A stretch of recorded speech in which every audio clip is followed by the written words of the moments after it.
So, welcome everyone, and thank you for joining us in this CalFresh Changes Due to HR1 information session. My name is Gladys Polito, and I will be your host today. With me are representatives from the Department of Public Social Services, CalFresh, and START program sections, who will be presenting the changes that are coming to CalFresh. Next slide. The HR1 bill, also called the One Big Beautiful Bill Act, became law on July 4th, 2025. This law brings changes to three important CalFresh eligibility sections. Number one, State Utility Assistance Subsidy, or SUAS. Access to this deduction, which impacts benefit levels, is now restricted to specific households. Number two, eligibility for non-citizens.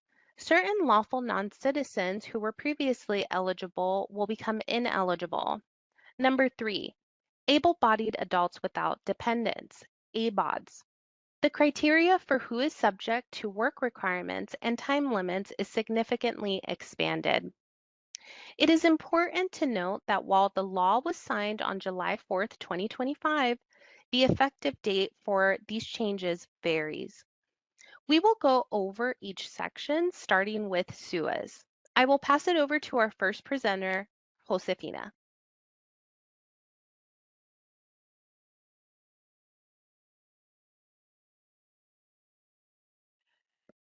Thank you. My name is Josefina Encarnacion. I'm a manager for the CalFresh program section. In this section, I will go over the policy changes for SUA. These changes will affect how some CalFresh participants qualify for the Standard Utility Allowance, or SUA, deduction, which helps determine the CalFresh benefit amount. Next slide, please. The SUAS payment of $20.01 is issued annually and is only provided to households who will receive additional CalFresh benefits as a result of receiving the SUA deduction based on SUAS payment, are otherwise not eligible for the SUAS deduction as they are not paying for heating or cooling expenses separate from their rent or mortgage, and are not already receiving the maximum benefit amount for their household size. Next slide, please. The fundamental policy under the HR1 is that household must include an elderly, 60 years of age and older, or disabled member to receive the SUAS payment. The impact of this change is that if a household does not include an elderly or disabled member, CalFresh benefits may be reduced or discontinued at their renewal. We want to highlight one key detail. Even if the elderly or disabled individual is an ineligible or excluded household member for CalFresh, the household may still qualify for the SUAS payment and SUAS deduction, provided all other eligibility criteria are met. Next slide, please. This policy change will affect CalFresh household at different times.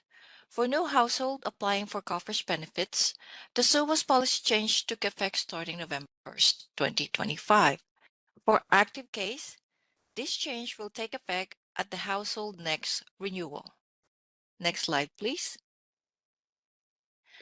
Because of the SUAS policy change, household without an elderly or disabled household member who previously received the SUAS payment may experience a reduction in their monthly CalFresh benefits, and a smaller number of households may lose their CalFresh eligibility.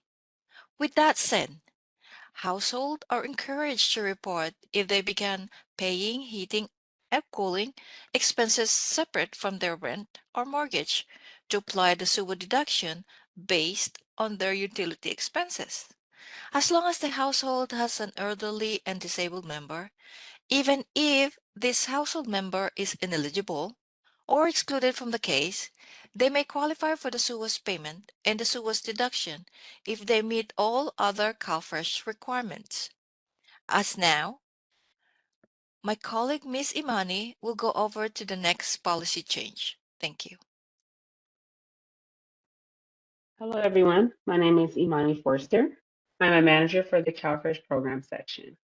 In this next section, I'll go over how HR1 changes eligibility requirements for non-citizens.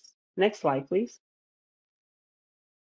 Under HR1, only U.S. citizens, lawful permanent residents, also known as LPRs, Cuban or Haitian entrants, and citizens of Compact of Free Association or COFA agreement are eligible for CalFresh.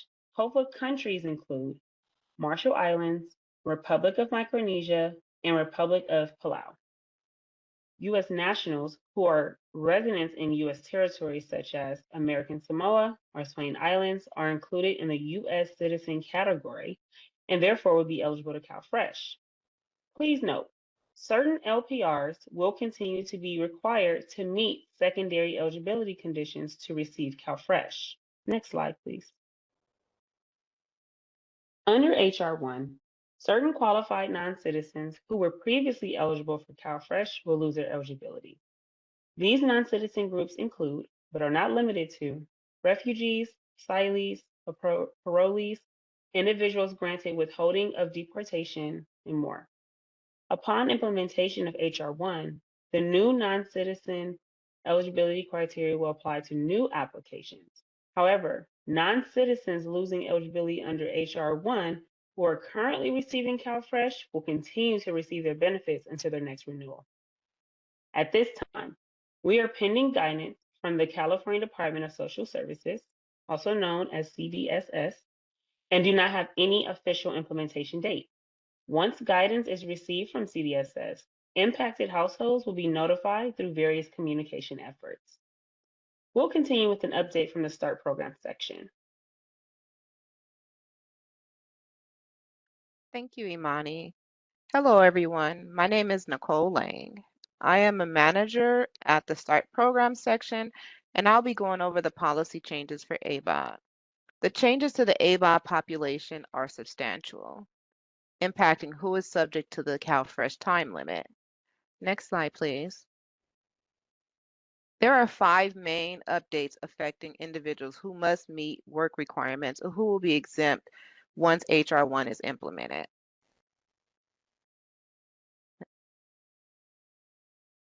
The first change is the California is no longer under an ABAWD time limit waiver.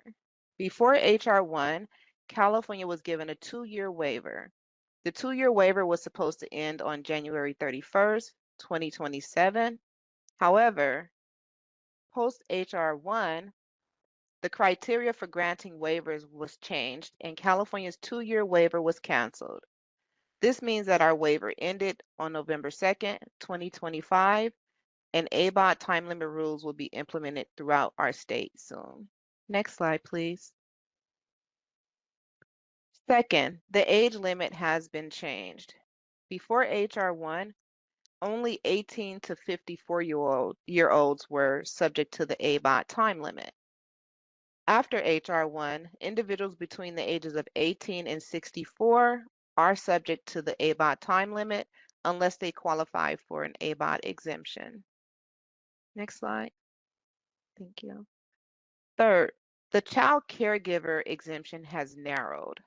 Before HR1, CalFresh individuals were exempt from the ABAWD time limit if they lived in the home with a child under 18 years old. However, after HR1, this exemption applies only if the person is the parent or guardian of a dependent child under age 14. The child should also be living in the same home as the parent or guardian. This means adults caring for children between the ages of 14 and 17 may now be subject to the time limit. Next slide, please. Fourth, HR1 removed certain temporary exemptions that were previously scheduled to end in 2030. When ABAWD is implemented, these individuals will no longer be automatically exempted. This includes unhoused individuals, veterans, and former foster youth under the age of 25 who were in foster care on their 18th birthday. Next slide. Finally, there are some new exemptions added for Indians, urban Indians, California Indians, and other Indians eligible for Indian Health Services. This exemption also includes individuals who are eligible for Indian Health Services under the 2010 Indian Health Care Improvement Act. Next slide.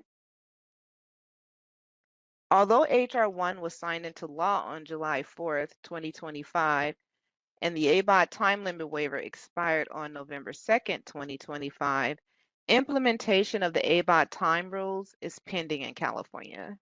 The state is finalizing policy guidelines and system updates before implementation. Please note that you will be notified before any ABAWD-related change is taken on your case. Next slide. At this time, you don't have to do anything extra for your case. Just make sure that your current information is correct and current on your case so we can reach you with official notices. Also, continue to submit your SAR 7 and recertification forms on time. You can also go to our website at dpss.lacounty.gov or follow us on social media for updates and announcements. Lastly, you can always visit our local DPSS office or call the Customer Service Center if you have any questions. Next slide. So here's a quick recap of the ABAWD time limit policy changes. 1. The ABAWD age limit is now 18 to 64. 2. The child exemption now only applies to individuals with dependent children under the age of 14.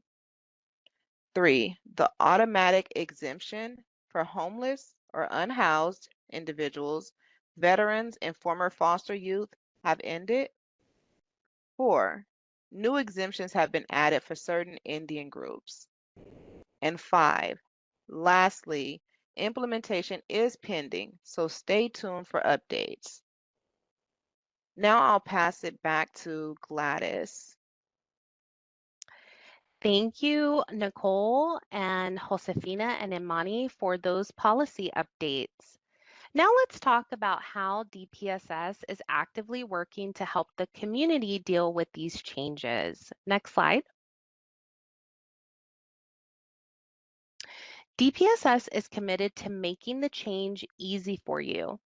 We are working to help you through the HR 1 changes by updating our computer systems to follow the new federal rules, making sure you still receive all the benefits you are eligible for, providing clear messages and updates, training our staff so they can answer all your questions, and working closely with our community partners.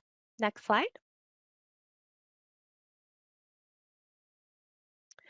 We are also working with non-government agencies and other community organizations that can offer additional assistance. Community partners will also have easy to understand materials in multiple languages. They may also hold information sessions and webinars like this one, so keep an eye out for those as well. DPSS is also working with local organizations to reach people who need help the most. Your feedback is always valuable to us and it helps us improve our services. Next slide. We've reached the end of the presentation, but before we answer the questions in the chat, we want to highlight 5 key points for you to remember. Next slide. Number 1, SUA deduction eligibility based on SUAS payment is changing. Make sure to report if you pay for heating or cooling utility expenses separate from their shelter cost. Number 2, eligibility requirements for certain non-citizens are changing. Number 3, some CalFresh ABAWD work rules are changing. Number 4, some customers may qualify for an exemption. And number 5, no one will lose benefits without notice. Next slide. We encourage everyone to stay connected and informed as we prepare for these new rules. Information is available for the public through our website, our social media platforms, or the local DPSS offices and customer service centers.